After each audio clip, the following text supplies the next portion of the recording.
Bonjour à tous les amis, la soirée a dû être douce pour vous supporters parisiens, mais un petit peu moins pour les Marseillais. On a vu du classique aux yeux de l'équipe.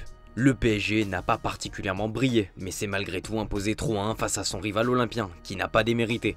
Il n'y a pas eu de miracle, mais l'honneur est sauf, estime la Provence. À l'image d'Adrien Rabiot, dont le retour au parc était très attendu, il a livré une prestation satisfaisante avec une passe décisive. Dans la peau du capitaine, il a sans surprise reçu un accueil ignoble avec des banderoles et des chants assassins à son encontre, mais il n'a pas tremblé pour autant. Plus globalement, c'était soirée sous haute tension. Le match est passé tout proche d'être arrêté, selon l'équipe. L'agressivité marseillaise a gêné un temps Paris, mais comme d'habitude cette saison, le tarif maison a été appliqué. En conférence de presse, De Zerbi a avoué ne pas vivre particulièrement mal cette défaite, dans le sens où les deux équipes ne jouent pas dans la même cour. Vous appelez ça un classico? Pour moi, ce n'est pas un classico. On ne peut pas comparer l'effectif et la force économique des deux clubs. Le classico, c'est quand il y a une lutte, tu prends un coup, tu en remets un. J'aime la pression, mais ce n'est pas la réalité entre Paris et Marseille. Buteur pour la 30e fois déjà cette saison, Dembélé a gagné le pari des Rolex et Patek avec ses amis. Un succès qui vient ponctuer une semaine de rêve après la qualification en Ligue des Champions, comme le résume le Parisien. À 8 journées de la fin, Paris compte 6 victoires d'avance et pourrait être champion dès la semaine prochaine.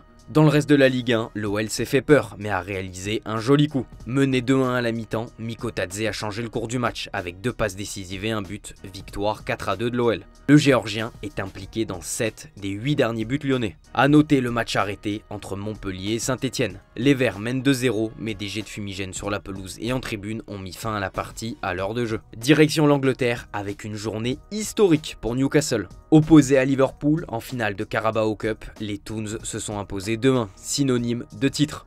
Un sacre attendu depuis 56 ans. Le plus beau jour de la vie de Bruno Guimaraes, Eddie Howe et bon nombre de fans.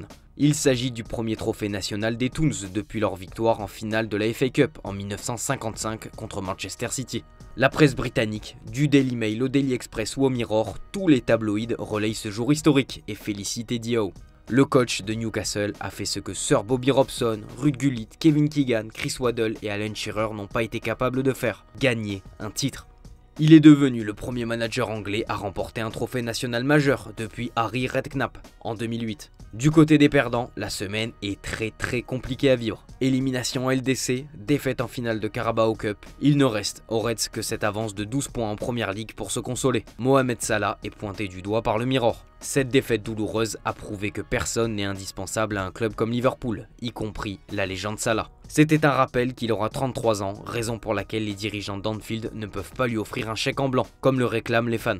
Liverpool a payé sa prolongation contre le PSG sur le plan physique ainsi que sur le plan psychologique. En plus, avec le titre de Première Ligue aussi bien scellé, peut-être qu'un ou deux, inconsciemment, sentent que leur dur labeur est terminé. Liverpool a traversé cette finale comme des fantômes, ne laissant que des regrets, écrit le Daily Mail. Hormis la finale de Cup, il y avait de la Première Ligue. Manchester United et Rasmus Højlund ont mis fin à la sécheresse. Victoire 3-0 de Manchester, la 4e victoire en 4 matchs cette saison contre Leicester. L'attaquant danois était resté 22 heures et 19 minutes sans but avant de mettre fin à cette interminable série. Le club mancunien étend sa série d'invincibilité à 7 matchs, toutes compétitions confondues. Il y a des signes qu'Amorim prend la bonne direction, selon le journal. En coulisses, on souhaite en tout cas lui donner toutes les chances pour réussir. Selon Fichares, le club intensifie les négociations avec le Barça pour recruter Rafinha. Une offre de 70 millions d'euros a été transmise. Arsenal sort vainqueur du derby de Londres, victoire 1-0 contre Chelsea. Les Blues sont à l'arrêt avec 4 victoires en 13 matchs de Première Ligue. Les Gunners se rassurent contre un concurrent direct. Du côté de Manchester City, cette saison est à oublier et la direction se penche déjà à bien préparer la suivante.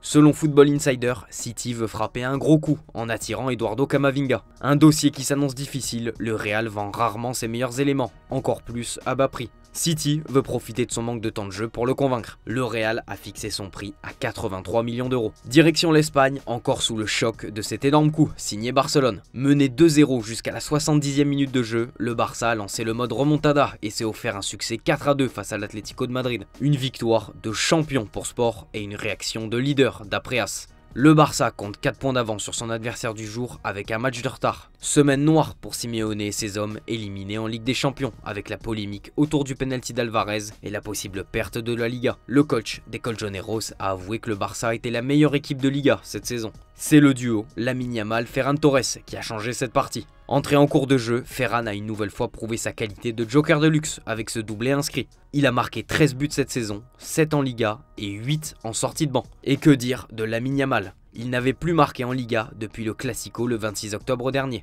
Les critiques se faisaient de plus en plus pressantes, mais voilà sa réponse. On termine en Italie avec l'Inter qui est parvenu à s'échapper, comme le placard de la Gazzetta, victoire 2-0 face à l'Atalanta. Il y a de grandes chances que le Scudetto reste du côté de Milan, écrit le journal. Lautaro Martinez, buteur, ne cache pas les ambitions du club, réaliser le triplé. Les hommes d'Inzaghi comptent 6 points d'avance sur la DA et désormais 3 après le nul de Naples face à Venise. Un triste 0-0 et une occasion manquée. Situation encore plus critique pour la Juventus. Tuttosport ne sait plus comment analyser cette équipe. La Juve est dans le désarroi, dans la confusion, dans l'abîme, écrit le Corriere. Humiliation 3-0 face à la Fiorentina, la vieille dame est 5e.